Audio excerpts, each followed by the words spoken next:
Quiz અને વિકાસ સપ્તાહ photo કોમ્પિટિશનના વિજેતાઓનું મુખ્યમંત્રી ભૂપેન્દ્ર પટેલના હસ્તે સન્માન કરવામાં આવ્યું। મુખ્યમંત્રી ભૂપેન્દ્રભાઈ પટેલે રાજ્ય સરકાર દ્વારા આયોજિત વિકાસ સપ્તાહ ક્વિઝ અને વિકાસ સપ્તાહ ફોટો કોમ્પિટિશનના વિજેતાઓને ગાંધીનગરમાં મુખ્ય સચિવ રાજકુમાર, મુખ્યમંત્રીના અધિક મુખ્ય સચિવ પંકજ જોશી અને મનોજ દાસની ઉપસ્થિતિમાં મુખ્યમંત્રી કાર્યાલય ખાતે પુરસ્કૃત કર્યા હતા।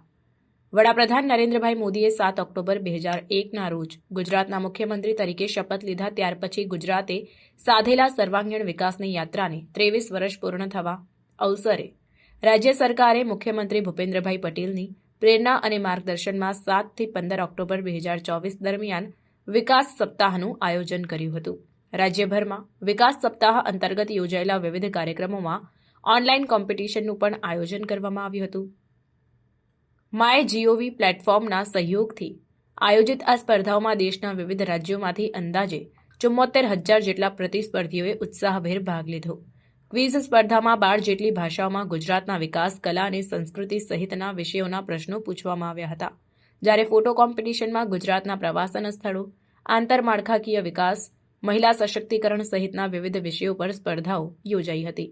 મુખ્યમંત્રીએ આ બંને સ્પર્ધામાં વિજેતા થયેલા યુવાઓને મુખ્યમંત્રી કાર્યાલયમાં આમંત્રિત કરીને તેમની સાથે પ્રત્યક્ષ મુલાકાત અને સંવાદ કર્યો હતો।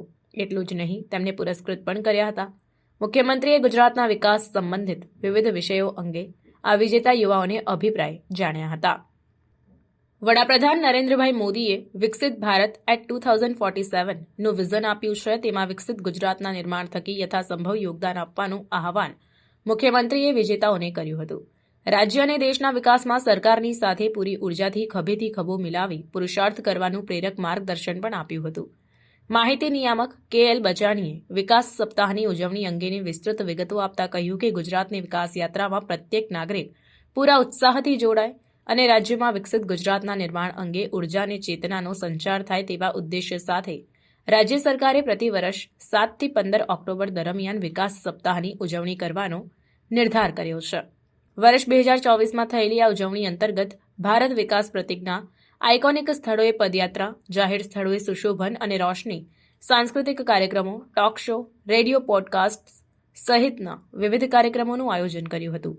તેમજ 3,000 કરોડ રૂપિયાથી વધુના વિકાસ કાર્યોના લોકાર્પણ અને શિલાન્યાસ કરવામાં આવ્યા હતા। તેની પણ વિસ્તૃત વિગતો માહિતી નિયામક બચાણીએ આપી હતી। આ પ્રસંગે મુખ્યમંત્રી કાર્યાલયના અધિકારીઓ તેમજ વિજેતા પ્રતિસ્પર્ધીઓ અને તેમના પરિવારજનો ઉપસ્થિત રહ્યા હતા।